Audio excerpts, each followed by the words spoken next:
estar buscando hoy en el Evangelio según San Mateo, el capítulo 21. Antes de eso quiero leerles un versículo que tenemos para este mes. Puede verlo desde allí. Este versículo está en Apocalipsis 5, 12 al 13. Dice así: el cordero que fue inmolado es digno de tomar el poder, las riquezas, la sabiduría, la fortaleza, la honra, la gloria y la alabanza por los siglos de los siglos. Amén. Ya antes tenga su Biblia allí abierta en San Mateo capítulo 21, y en relación a esta lectura, nosotros aprovechamos que en el mundo está esta inclinación, esta celebración, donde recordamos la pasión del Señor Jesucristo, su vida puesta por nosotros, y que es una de las fechas que más aparentemente exactas se tienen, y ocurrió en el mes de Nisan, que era el mes entre Nisan y Abib, que era abril en nuestro calendario actual, cuando Cristo tuvo la entrada triunfal en Jerusalén, y que algunos llaman el Domingo de Ramos o el Domingo de Palmas, porque fue cuando el Señor Jesús entró y pudo entonces la gente aprovechar de cortar las palmas y las ramas y ponerlo delante. Vamos a hablar un poquito de esto, y queremos aclarar que no lo hacemos de una forma de una liturgia que vamos a leer, porque es una cosa religiosa que tenemos que cumplir. Vamos a aprovechar porque es algo bíblico, y vamos a ver qué tiene el Señor para nosotros en esto. Zacarías capítulo 9, versículo 9, 517 años aproximadamente antes de Cristo, el profeta pudo decir: alégrate mucho, hija de Sión, da voces de júbilo, hija de Jerusalén. He aquí tu rey vendrá a ti, justo y salvador, humilde y cabalgando sobre un asno, sobre un pollino, hijo de asna. Así que tenemos varias cosas allí que vamos a ver, muchas escrituras del Antiguo Testamento cumpliéndose en ese momento en Jesús. Vamos a leer todos, por favor, allí en el Evangelio según San Mateo, desde el versículo 1. San Mateo capítulo 21, desde el versículo 1 hasta el final, hasta el versículo 11. San Mateo capítulo 21, el versículo 11. Dice así la palabra del Señor. Si alguno tiene a bien levantarse, puede hacerlo. No es obligatorio, pero pensamos que es una manera de reverenciar la palabra del Señor. Cuando se acercaron a Jerusalén y vinieron a Betfagé, al monte de los olivos, Jesús envió 2 discípulos, diciéndoles: id a la aldea que está enfrente de vosotros, y luego hallaréis una asna atada y un pollino con ella. Desatadla y traédmelos. Y si alguien os dijere algo, decid: el Señor los necesita, y luego lo enviará. Todo esto aconteció para que se cumpliese lo dicho por el profeta cuando dijo: decid a la hija de Sión, he aquí tu rey viene a ti, manso y sentado sobre un asna, sobre un pollino, hijo de animal de carga.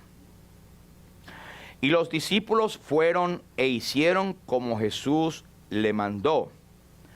Y trajeron el asna y el pollino, y pusieron sobre ellos sus mantos, y él se sentó encima.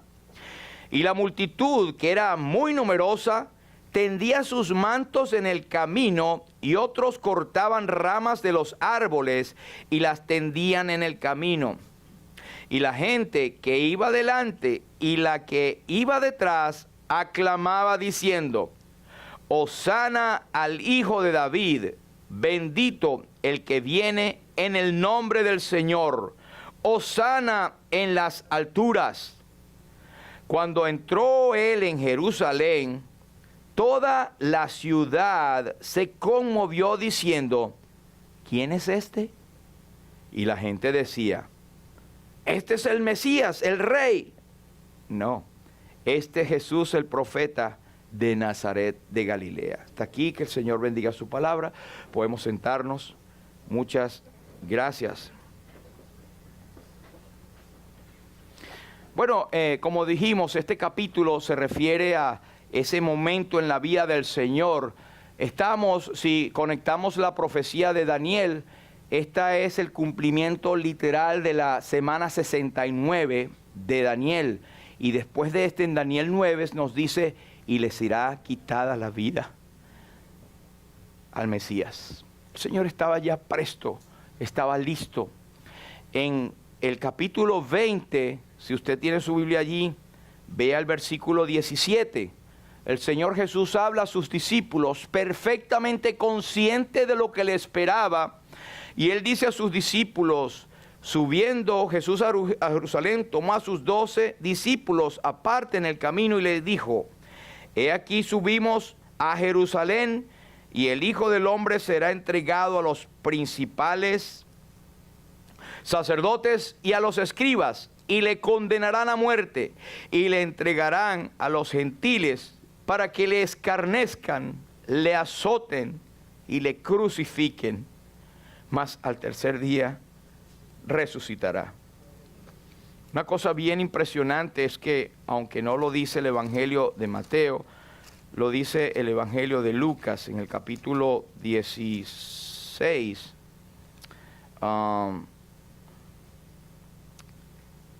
Lucas 18, dice el Señor en las mismas palabras, pero dice que los discípulos nada comprendieron de estas cosas y esta palabra les era encubierta y no entendían lo que les decían.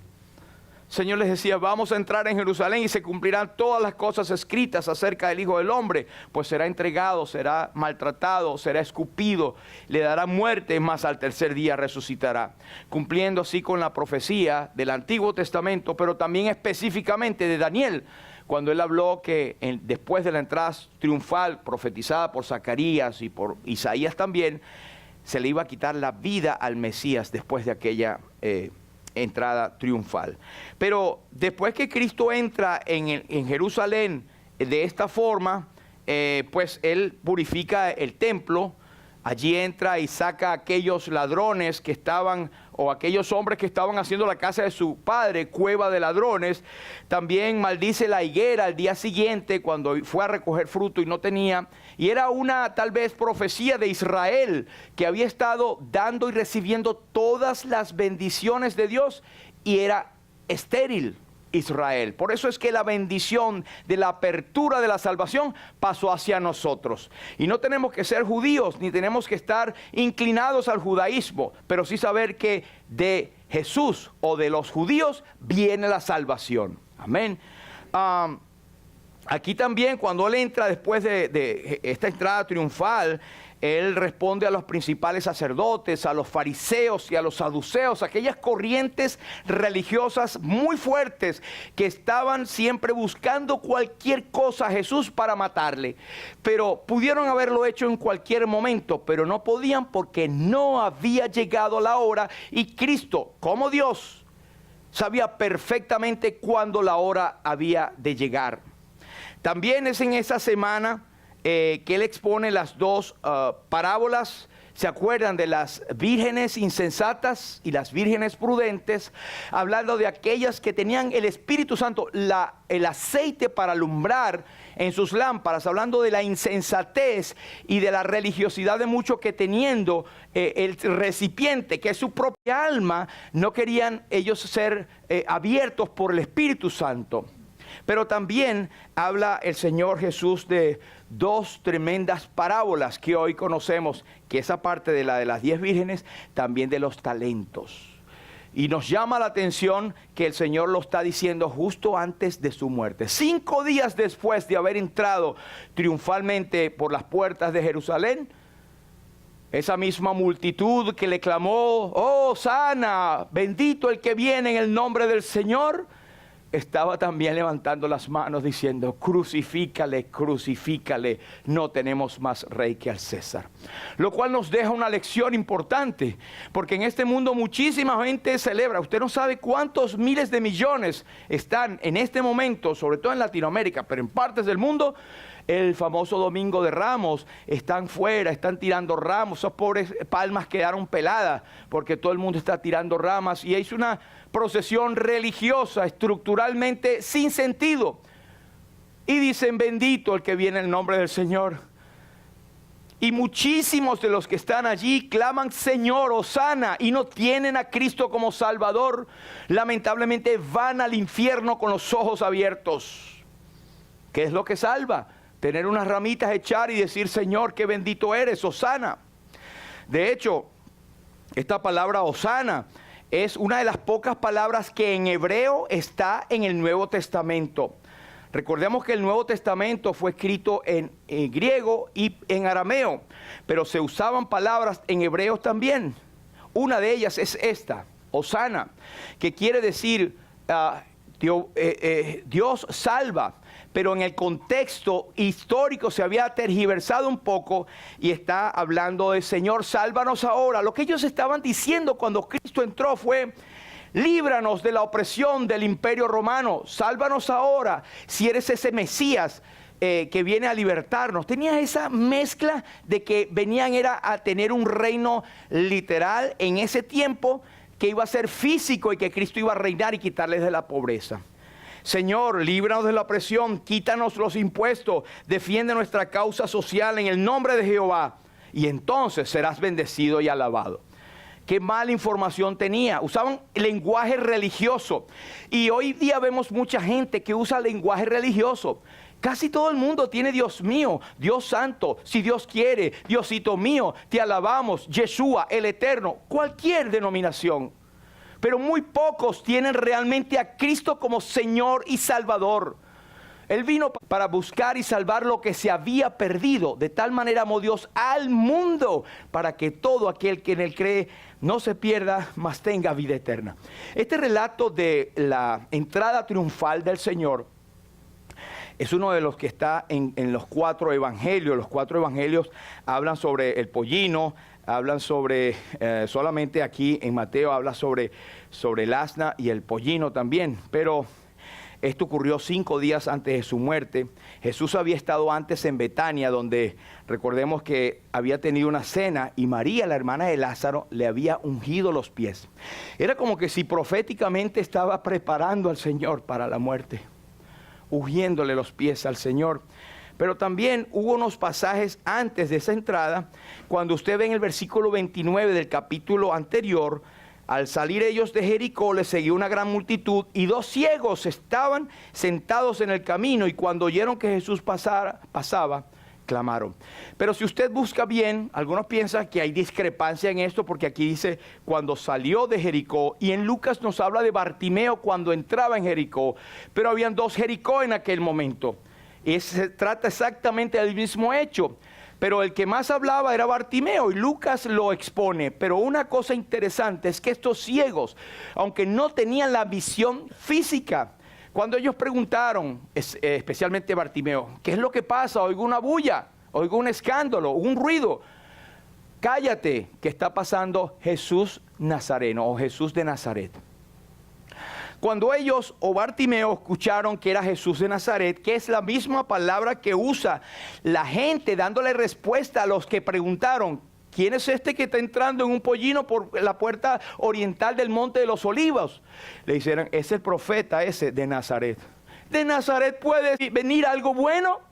Era un desprecio. La gente no sabía a quiénes estaban recibiendo o a quién estaban rechazando. Pero aquellos ciegos, cuando oyeron Jesús de Nazaret, ellos no dijeron Jesús de Nazaret. Aunque era ciego, ellos sabían en su corazón que ese era el Mesías. Y dijeron: Jesús, Hijo de David, ten misericordia de mí. Apelaron al título real, apelaron al título del Mesías, apelaron o dieron testimonio de que ellos creían que Cristo realmente es el mismo Dios.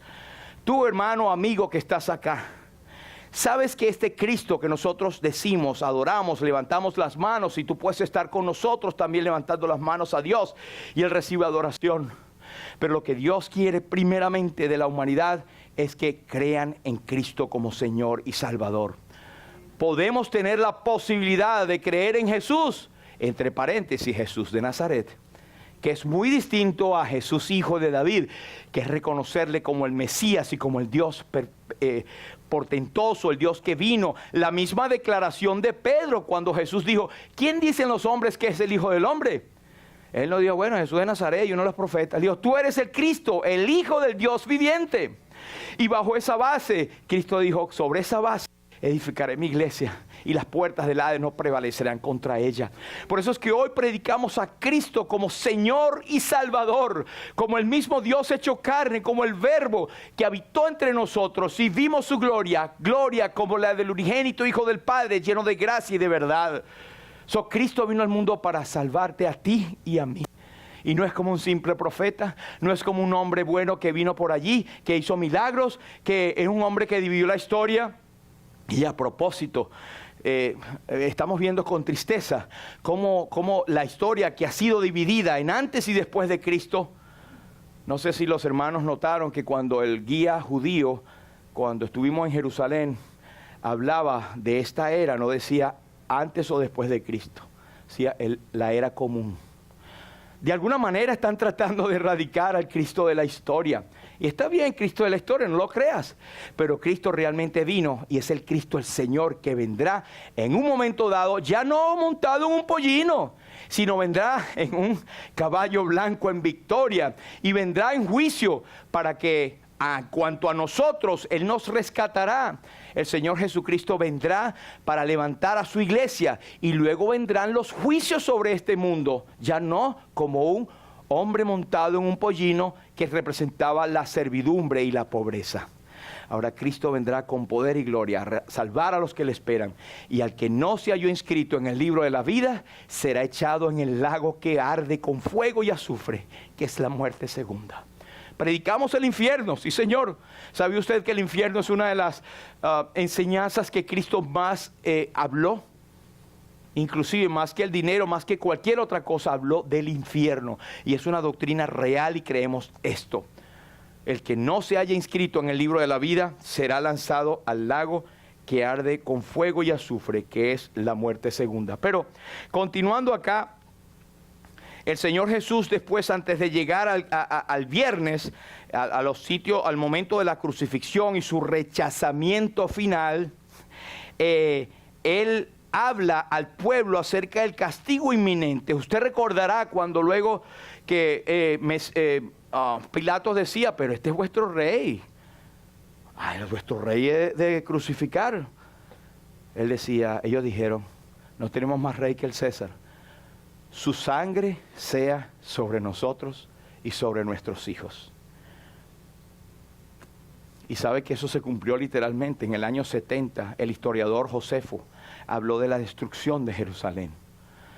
Y dice el historiador, y es comprobado en la historia, que Jerusalén literalmente estaba en un río de sangre de toda la gente que murió.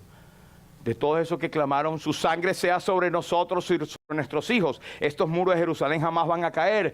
Y cayó y fueron muertos, y su sangre realmente fue sobre ellos. Pero eso fue el juicio, digamos, literal, el juicio físico. Pero lo que más se teme es el juicio final y la condenación eterna. Pues una vez que la persona deje la escena de este mundo, ya no hay oportunidad de salvación ni existe purgatorio. Ahora, el Señor Jesucristo viajaba mucho, y Él solía viajar, digamos, de Galilea a Jerusalén, muchos kilómetros, camino de un día, de 2 días, de 4 días, y lo hacía a pie. Esta es una de las pocas ocasiones, si no la única, que vemos que Jesús fue montado en un pollino, para hacer un acto especial, para que la Escritura se cumpliese. Ahora, esto nos habla mucho de que las distancias que recorría el Señor Jesucristo en esos caminos polvorientos y desérticos, exento de cualquier comodidad. Pensamos hoy en día la comodidad que tenemos hoy en día nosotros. Ay, no voy al culto porque no tengo carro. Ay, si no hay aire acondicionado ya no voy. Oh, vamos con un viaje misionero. Ah, pero si no me pagan allá una suite. Y los muchos apóstoles o predicadores hoy en día que exigen grandes sumas de dinero para poder estar en lujos y predicar el evangelio, que sigue siendo una mampara encubierta para exponerse ellos mismos como gente a quien llamar la atención. No digo que son todos, pero hay una gran cantidad de estas personas que están manchando el nombre del evangelio. Y vean al Señor Jesucristo, aquel que nunca hizo maldad ni se halló engaño en su boca. Él tuvo en un pesebre prestado, ni siquiera era de él. Todo lo que tuvo fue prestado. Cuando tenía necesidad de hacer los tax, ¿verdad? El impuesto sobre la renta, él agarra un pececito, Pedro, y sácalo, y ahí vas a encontrar el denario, vamos a darlo. Porque dad al César lo que es del César y a Dios lo que es de Dios. Y cuando a hacer la entrada triunfal en Jerusalén, él pudo haber entrado como los grandes reyes en un caballo blanco, pero entró un pollino. Y la profecía de Zacarías dice, cabalgando sobre un asno, sobre un pollino, hijo de asna, que eran animales usados simplemente para servir, para la carga. A eso, ese es nuestro Salvador. Ese es el que adoramos en esta mañana. El que siendo rico se hizo pobre para que nosotros con su pobreza fuésemos enriquecidos. Aquel que lo dio todo por nosotros. Y el Padre no escatimó a su propio Hijo, sino que lo dio por cada uno de nosotros. ¿Cómo no debemos vivir nosotros de una manera que tenemos que darle todo al Señor? Porque Él nos amó primero y se entregó a sí mismo por nosotros. Una vez, como dije, viajó Jesús montado en triunfo. Y fue precisamente cuando entró a Jerusalén para sufrir por ti y por mí.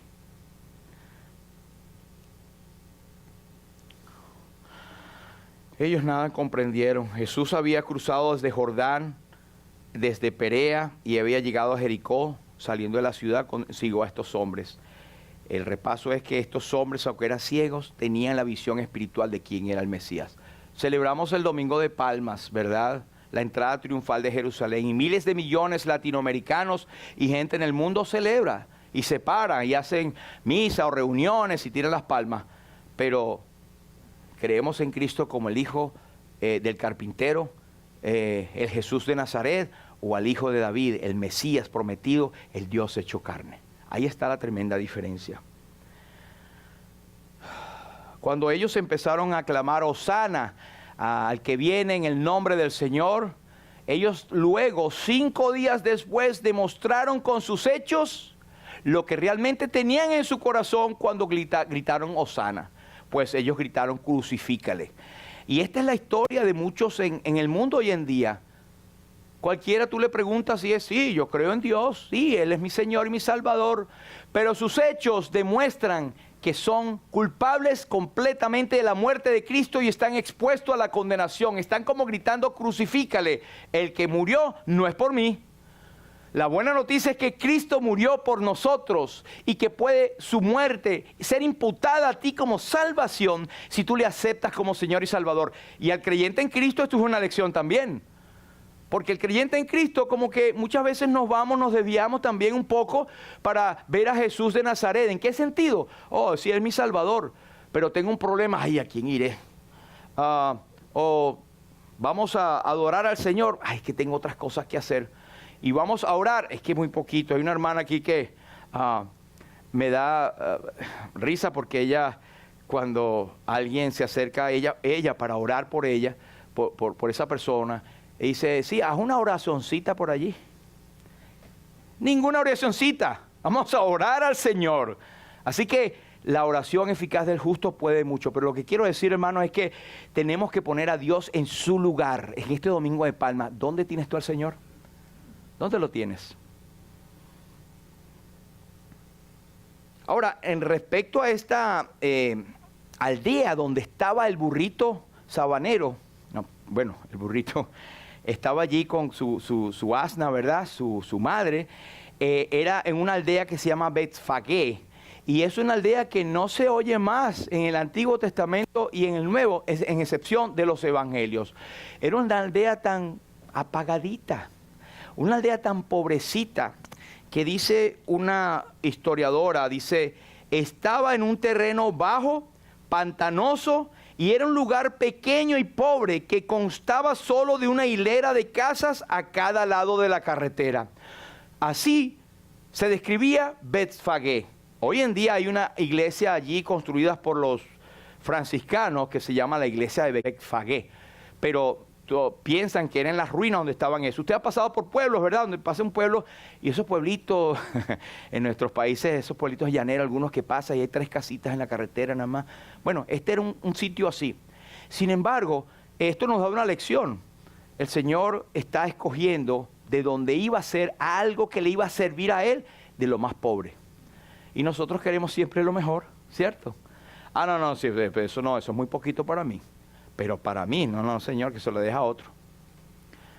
Betfagé era un poblado cerca de Betania, en el lado suroeste del Monte de los Olivos. Y allí estaba un pollino, hijo de animal de carga. Y fíjense una cosa, el Señor mandó a traer ese pollino de allí. Como dije, Mateo es el único escritor que lo menciona, pero hay 4 cosas allí importantes que quiero notar antes de concluir con algunos puntos. Es que es una muestra de la omnisciencia, autoridad y poder del Señor. Fíjense, número 1, un ejemplo del conocimiento de Cristo. Él sabía exactamente dónde estaba el pollino. Jesús andaba con los discípulos para arriba y para abajo, no se nos dice que había entrado allí. Lo cierto es que Él pudo declarar a sus discípulos con toda seguridad dónde estaba atado ese pollino. Y se anticipó porque sabía que iba a ocurrir, porque Él es Dios. Lo que le iban a preguntar, ¿y ustedes por qué están desatando esto? Cuando alguien le pregunte, ustedes dirán, el maestro la necesita. Mire, eso me hace pensar de una cosa, el Señor sabe exactamente por qué estás aquí. El Señor sabe tu situación, el Señor conoce tu corazón, conoce tus problemas, conoce tus trabas, tus paradigmas, conoce todo. No hay cosa creada que no sea, que sea encubierta en los ojos de Jesús. Como siempre citamos Hebreos, antes bien todas las cosas están desnudas y abiertas. Cuando hablamos de desnudos, uno le da vergüenza porque ya tiene que ver con el pudor. Pues así está tu corazón y tu vida delante de Dios. Así que no hay nada que ocultar. Si tú estás aquí no es por una casualidad que te trajo un familiar, un amigo, una amistad, etcétera. Estás aquí porque Dios te trajo y Él conoce tu corazón y conoce tu necesidad. Y lo más maravilloso es que de todo lo que hablamos de la palabra, el Señor tiene para cada uno de acuerdo a lo que necesita. Ese es el Espíritu Santo que está tocando nuestras vidas. Y yo estoy seguro que si alguno no tiene a Cristo, este es el momento para que sepas que no tienes que correr más. No tienes que esconderte. Jesús conoce dónde está amarrado tu pollino, tu asna, o dónde tienes esa culebra enrollada, como decimos. El Señor conoce tu corazón. Hoy es el momento. Él es omnisciente y sabe de este momento planeado desde la eternidad. Una de las cosas que nosotros como creyentes nos gozamos es que cuando somos salvos sabemos que hemos sido predestinados. El Señor nos vio desde antes de la fundación del mundo. Y Él tiene un plan perfecto para ti, el plan de salvación en Cristo. Amén. Y tú como creyente y yo como creyente también tenemos que pensar en esto. Dios sabe nuestro corazón. No podemos ocultar absolutamente nada de lo que tenemos delante del Señor. Así que este es tu momento. Mientras estás oyendo, cierra tus ojos y dice, Señor, tú me has dado en el clavo. Conoces por qué yo vine acá. Conoces por lo que yo estoy pasando. Ese es el primer ejemplo de la omnisciencia del Señor. Pero vean lo segundo. Es un ejemplo de su poder sobre la voluntad de los hombres. Cristo expresó su derecho de usar esos animales porque Él es el creador. Al pedir que les sean traídos y en caso de que hallaran alguna oposición, el Señor les predice y asegura que el dueño los enviará. Él sabe que tú vas a tener un problema, sabes que vas a tener oposición. Como creyentes, la gente se va a burlar de ti en la cara. La gente va a empezar a verte a ti. La gente se va a tratar de desanimar. No es la gente, es Satanás detrás de ellos que va a buscar desanimarte cuando tú quieres hacer la obra del Señor. Y la Biblia nos dice en Pedro, resistid firmes en la fe, sabiendo que estos mismos padecimientos se van cumpliendo en todos vuestros hermanos en todo el mundo. Fíjense cómo el Señor nos habla a través de esto y todavía no hemos entrado por la puerta oriental de Jerusalén. Un tercer punto que encontramos en ese pollino que Jesús mandó a traer es un ejemplo de la justicia y honestidad. Él no estaba usando los animales sin consentimiento. No, yo recuerdo un amigo que tenía, las cosas no son de las personas, sino de quien los necesiten. Está bien, está chévere para ti, ¿verdad? Pero cuando es el contrario, no funciona, ¿verdad? El Señor está dando un ejemplo de pedir permiso y usar las cosas con honestidad. De eso damos testimonio delante del Señor. No usó los animales sin el consentimiento del dueño. Y por último, es que a veces pensamos, ay, que voy a trabajar yo por el Señor. Ay, no, yo no tengo dones, que es mentira, porque todos tenemos al menos un don. Algunos tienen dos, pero el único que los tuvo todos fue el Señor cuando estuvo acá, porque es el Señor que reparte los dones. Pero ¿qué diría el burrito y el asno que estaban allí? No, yo no sirvo para el Señor. Un ejemplo de la utilidad de cualquier cosa a las manos del Señor. ¿Qué tienes que no haya recibido? Cualquier cosa que el Señor te ha dado es útil para su obra. Pídele al Señor que te muestre de qué manera puedes andar y puedes dar para el Señor y puedes obrar, puedes ser de utilidad a su servicio. Nadie puede creerse inútil. En el servicio del Señor, cuando Jesús tuvo necesidad de un asno, cuando no había nadie, un alma por allí, en unas piedras que estaban cerca de donde Israel estaba acampando, no había nadie que le dijera a aquel profeta Balaam, chico, deja de estar golpeando, pobre burro. El burro habló.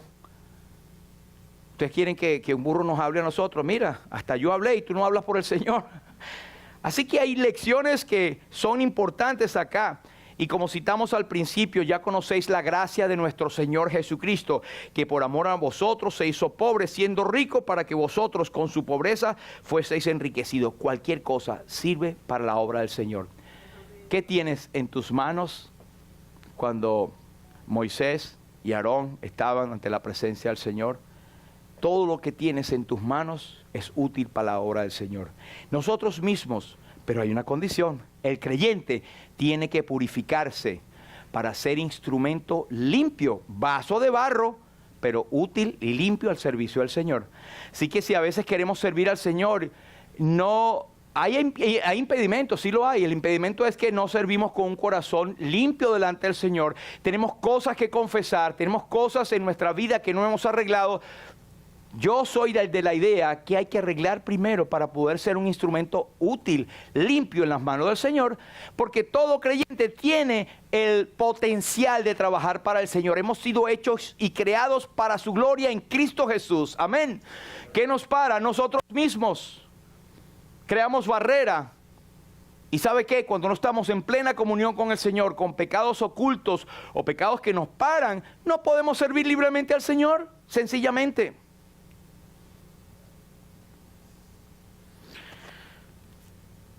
Ya lo que leímos, que el Señor se acercó a Jerusalén, Jesús entró, esa puerta oriental, cuando usted va allí físicamente a Israel, que era el Monte de los Olivos, donde Jesús entró, está sellada. Dice la Escritura que Cristo vendrá y entrará triunfante. Pero entonces los judíos, o mejor dicho, los musulmanes, han sellado esa puerta oriental. Ahorita está sellada. Y pusieron un cementerio que se puede ver allí. ¿Saben por qué? Porque como buen rabino Jesús no va a volver a entrar por allí porque están los muertos y vamos a sellar la puerta. Se olvidan de que Jesús es la resurrección y la vida y que es el poderoso Jesús. De lo físico, ¿saben? No nos importa mucho. Nosotros nos importa que tengamos a Cristo en nuestro corazón y podamos decir, Cristo vive como Rey en mi corazón. Ahora podemos concluir algunas cosas.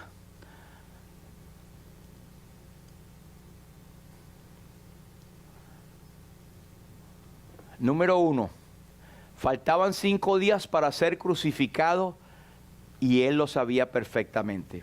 Ya hemos hablado de las pruebas de la divinidad de Cristo, al saber dónde estaba el pollino, dónde estaba amarrado, cuáles eran sus dueños y qué le iba a preguntar la gente. Y eso nos hace pensar que Cristo conoce exactamente toda nuestra vida porque es Dios. Pero él sabía que en 5 días iba a ser crucificado y eso no le paró. Dice la profecía que él puso su rostro como un pedernal y subió a Jerusalén.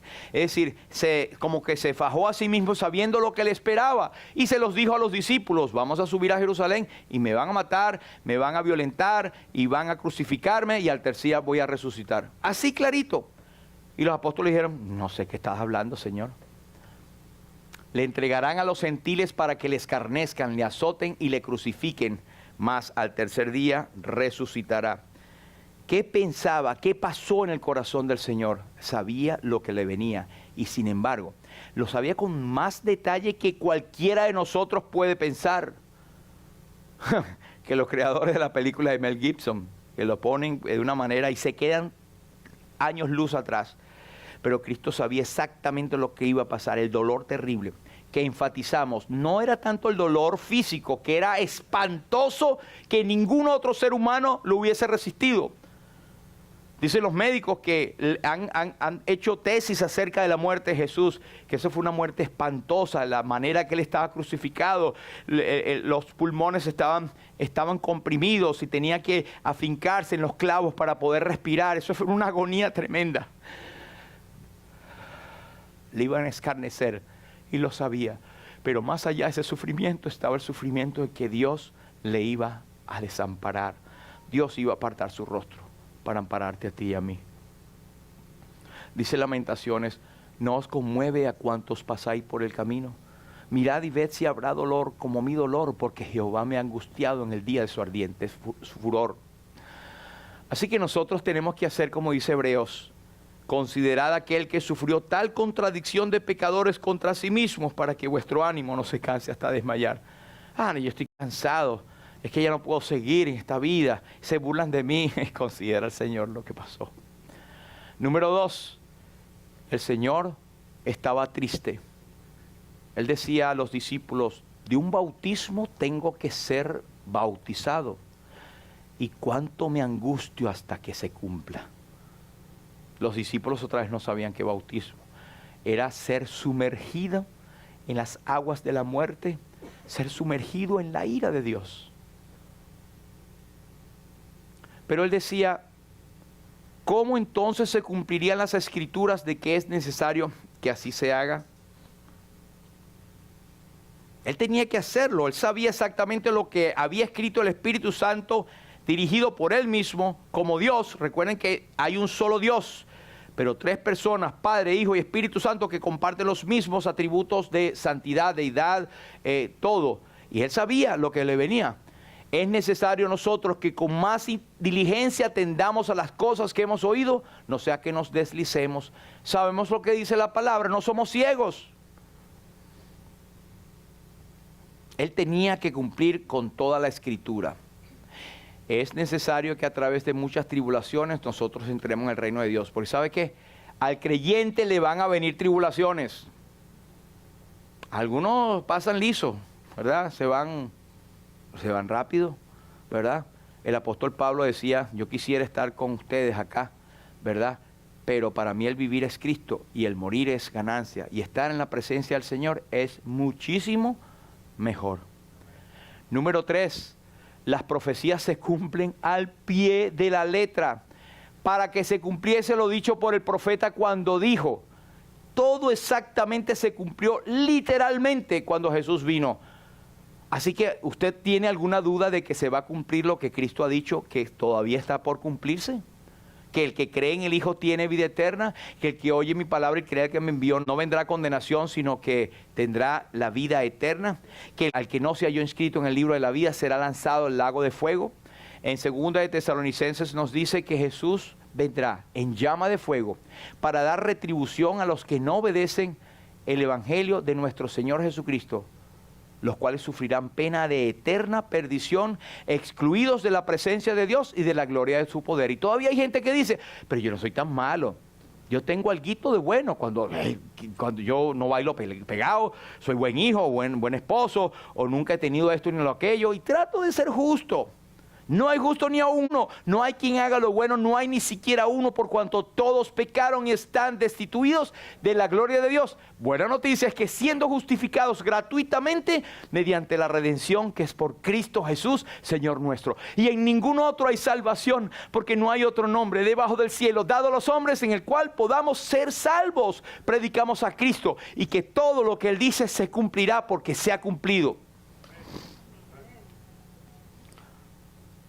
De cierto os digo que hasta que pasen el cielo y la tierra, ni una jota, ni una tilde pasará hasta que todo se haya cumplido.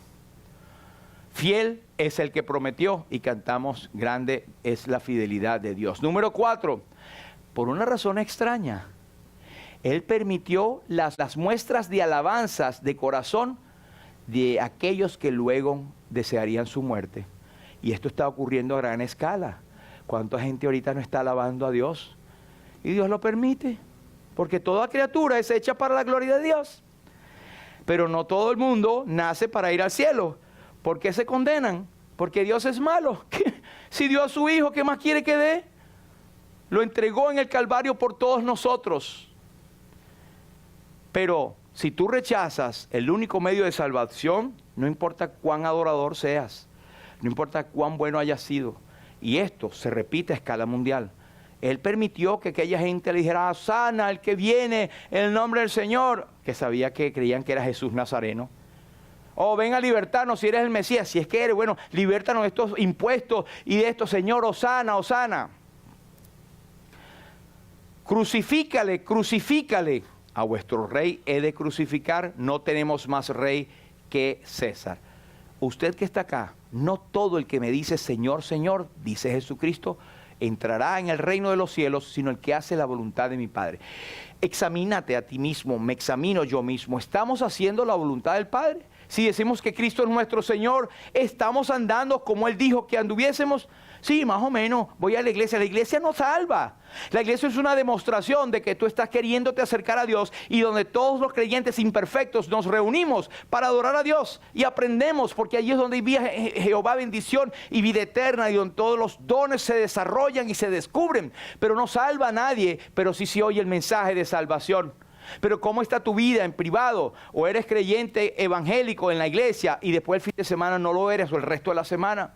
¿Cómo es tu vida? ¿Confiesas a Cristo constantemente? ¿Has tenido en tu vida un cuándo, un dónde y un cómo? ¿Te has arrepentido o le has pedido al Señor que entre en tu corazón?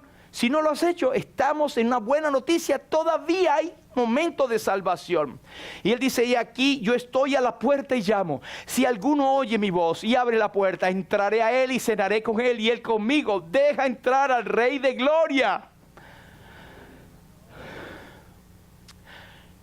Por último, faltaban 5 días para ser crucificado y Él lo sabía perfectamente. Como dicen en criollo, lo sabía con todos pelos y señales. Y Él decidió hacerlo, porque nos amó. Nos amó de tal manera que entregó su vida por nosotros. Su corazón estaba triste, pero sabía que era necesario. ¿Se acuerdan de la mujer samaritana? Le era necesario pasar por Samaria, por una sola mujer y de mala racha. Era necesario. Porque ¿y nosotros dónde estamos? Las profecías se cumplen en cada detalle. Y 4, Él permite las muestras de alabanza de corazones que luego desearán su muerte. Así que el hecho de que tú alabes al Señor no te garantiza que eres salvo. Puedes estar diciendo, hosana al Señor, y puedes con tu vida estar diciendo, crucifícale, crucifícale. Mucho cuidado, las cosas que hablamos son serias y tienen consecuencias eternas. Vamos a orar. Padre Santo, queremos en esta mañana darte las gracias. Estamos en tu presencia y nos reconocemos indignos, Señor, de abrir tu palabra. Pero sabemos que tu Espíritu hace la obra milagrosa, la extraña obra en el corazón de cada uno de nosotros.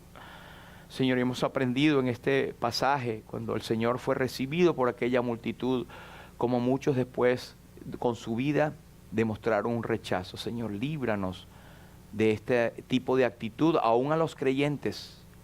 Vivimos y decimos que somos creyentes, pero con nuestra actitud y nuestra vida conforme a este mundo, desdice mucho de nuestra expresión hosana al Rey que viene. Padre, ayúdanos a considerar esto con temor y temblor, pero también pensamos en algún amigo o amiga que aún no tenga a Cristo, que está aquí o que después verá estos videos. Señor, que tú puedas actuar en sus corazones para contrición de pecado, para reconocimiento de su condición de perdición y para reconocer a Cristo como aquel que siendo rico se hizo pobre para enriquecernos a nosotros, aquel que no buscó lujos ni glorias celestiales ni terrenales, sino que lo entregó todo. Estando Él en el cielo, dejó su gloria, su Padre, su hogar, a venir a este mundo y a morir en mi lugar. Señor, que podamos vivir para Él. Señor, que podamos vertir nuestras vidas, que podamos decir, aquí estoy yo, Señor, envíame a mí. Gracias por tu palabra, gracias por lo que la profundidad de la sabiduría que tú nos muestras en tu palabra. Ayúdanos a ser fieles, Señor, en ti. Una vez más glorificamos tu nombre, te bendecimos y que toda la gloria y la honra sean para ti. Y lo hacemos dándote gracias en el nombre precioso de Jesús. Amén, amén.